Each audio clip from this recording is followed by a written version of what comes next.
Now, while I was rooting about under the chassis, I realised that there's a problem here with R24, and I noticed that purely from visual inspection.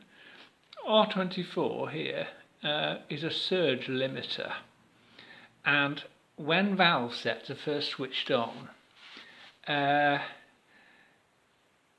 the circuits don't reach a point of stability until the set has warmed up. I'm sure everyone's heard of the expression of valve equipment warming up.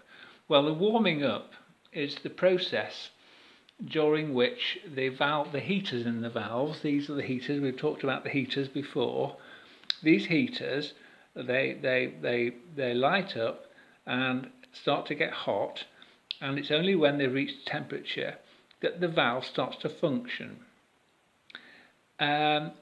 Some valves heat up more quickly than others, and so the whole set doesn't become stable until everything's warmed up and all the voltages settle down. Now, it's quite usual for the rectifier, in fact, therefore, to produce a surge of power when it first gets going, because the other valves haven't caught up yet. And that can cause a spike in voltage travelling up into the set. So sometimes these resistors are put in as surge limiters just to control that surge when the set's switched on. I happen to have noticed that one end of this resistor is clearly damaged. I'll try and show you. That's the component. That's a rather green and unpleasant looking thing. Now it says it is a centre tapped component. I'm sorry these wires are in the way, but you can see at the left hand end there is a metal strap around this ceramic cylinder. There's a similar strap around the centre of the cylinder and a similar strap at the right hand side.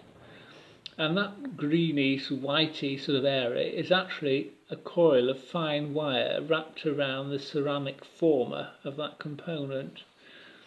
And whilst the end on the right hand side looks fine, the end on the left hand side doesn't look fine, because if you can probably see, the wire has become unwound there, and that has happened either because there's been some electrical failure that's caused it to burn out, or the wire has just perished through old age and come apart. It's hard to say. But this could be the very reason that this set fell out of use. It may have been someone just turned it on one day, it didn't work. Nothing will work without this component operating, because there can be no direct current supply to the valves. And so rather than go to the expense of getting it repaired, which people often were reluctant to do once sets had reached a certain age, it's like deciding whether to spend more money on an old car, isn't it? Old radio set, oh, it's not working, shove it in the garage. And that's how these sets fall into disuse. We're going to have to do something about that, because we can't make any progress without. So I'm going to scratch my head about that and decide what to do.